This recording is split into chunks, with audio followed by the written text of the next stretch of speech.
Now to talk a little bit about the wind spear. Um, Now what I want to say about this is not about damage or whatever. The description pretty much says it. 3 times multicast, it decreases slow, it's the slow movement speed by a certain amount of chance and deals damage. Now what is good about this is that it's instant non-ground binding skill, which means you can use it while moving. Having said that, use it mostly when you're pressing the W for the movement damage bonus. Avoid using it in PvE from melee range. And the thing that I actually wanted to mention about this is that all those 3 slows that the sorcerer have, the wind spear, the ice chain, and the freeze, are slows. However, they have let's say like gradation of the slow. What I mean by that is that when you use the wind spear, the slow can be overwritten by the freeze, and the freeze can be overwritten by the ice chain. However, ice chain cannot be overwritten by freeze, and freeze cannot be overwritten by the wind spear. This is it. And the next skill is the thick shield. Now this is a shield that blocks 450 damage each time. Repeats 5 times. No cooldown on between those 5 times. Now this is not super awesome skill, however it has a really cool usage. For example, when you're fighting a Templar which is relatively equally geared with you, if he's about to pull you with the single pull, Doomlure, or the new name Miter Leash, whatever, you will be blocking that single pull. However, if the Templar is vastly outgearing you, it will break through the shield and will pull you with the single pull. Also, if the single pull crits, it will also break the shield. However, doesn't matter if it crits or you're with the same gear with the Templar that you're fighting with, the AoE pull illusion chains will break through this because it does a little bit more damage, so it will be enough to break through. Continuing with the skills here, mostly buffs.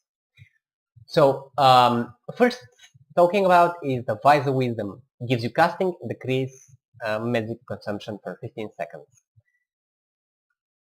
It shares cooldown with Empyrean Wisdom. However, if you have Empyrean Wisdom in your bar, my advice is remove it, simply because the magic boost bonus you're gonna get will give you less damage than actually the casting speed, which will allow you to deal more damage for the same amount of time, more spells. Also, it will not be good in a matter of time casting the big spells, because you can get interrupted when you're casting for extended periods of time, right? So lowers the chance of getting interrupts on the big skills. Next spell with the casting speed is the Magic Assist. Magic Assist is a spell which gives you 4 different boosts: crit spell, magic boost, magic accuracy, and casting speed. Now, if you activate both of those, you will be reaching the maximum amount of casting speed. I'm saying this because, for example, if you have a chanter which just gave you Word of Quickness, you would want to wait for the quickness to go down and then activate both of those.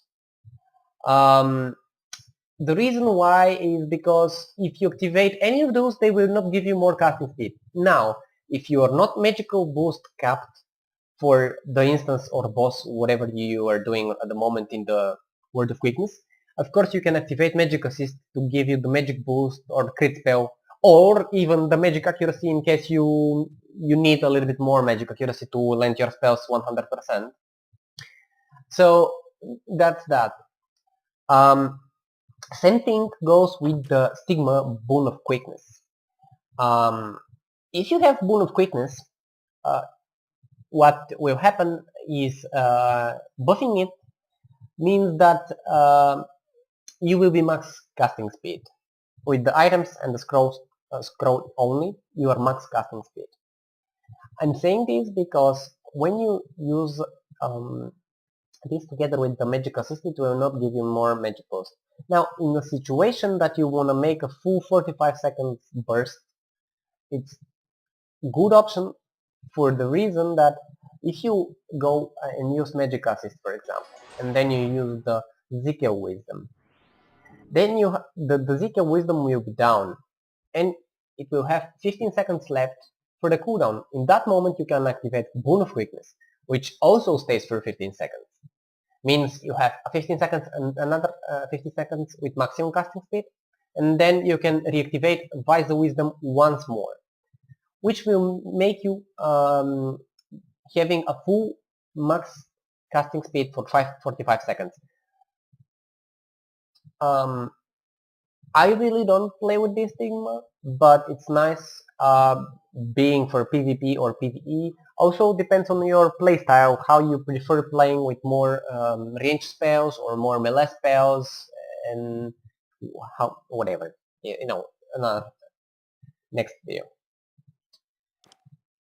Next spell is the Robo Flame. Robo Flame gives you magic boost and mana treatment.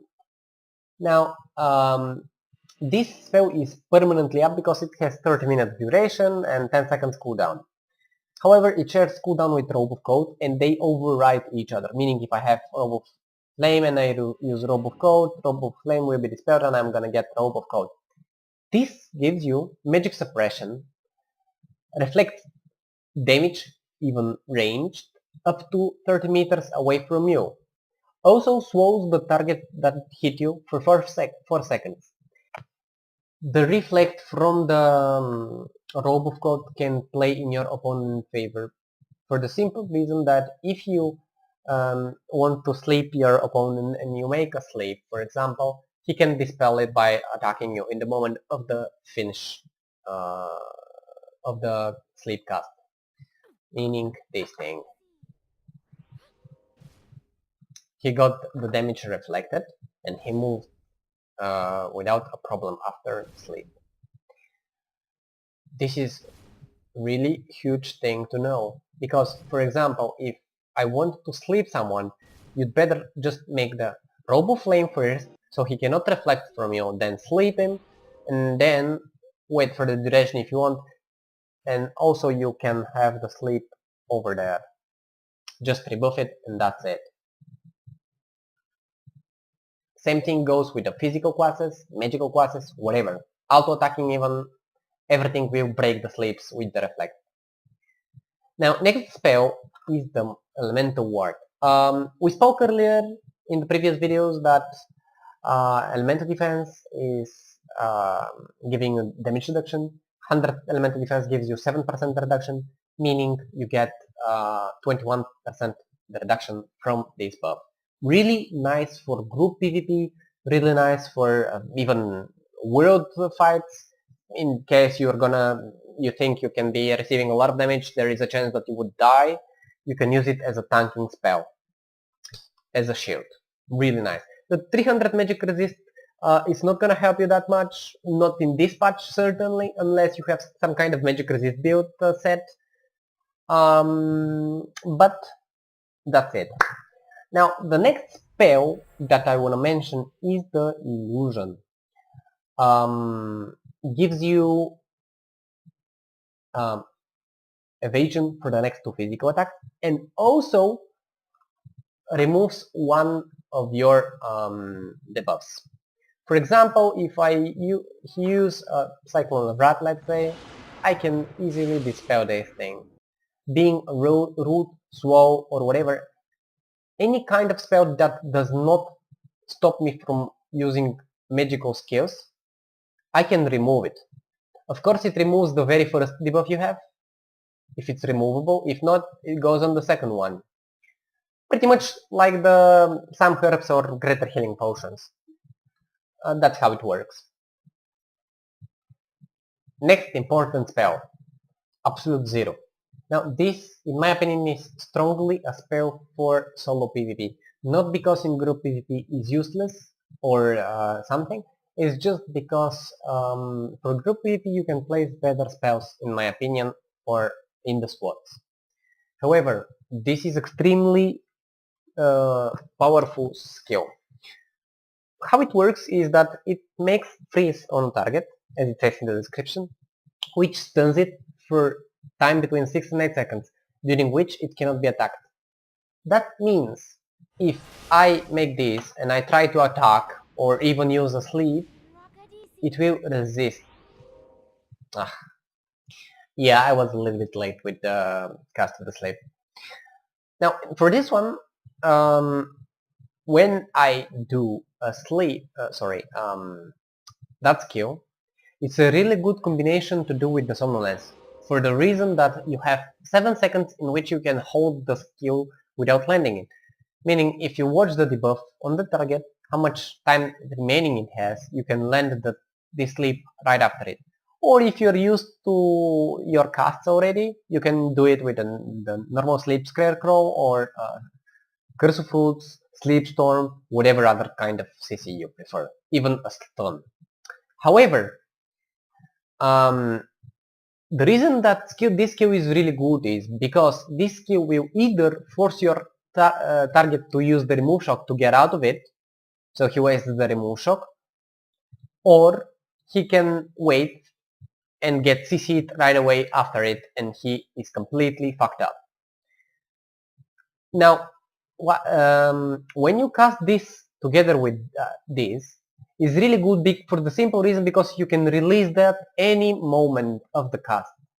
Meaning, if your target decides to remove shock it, you can sleep him instantly with it while he's fucking up the remove shock. Or he can wait to get CC'd after the absolute zero. This is why this spell is so powerful. Because, for example, if I do this and then I do this, yeah, I can sleep instantly. Really, really cool. And this is what happens usually. Then you can continue with the next sleep, silence, walk down, whatever. This is it.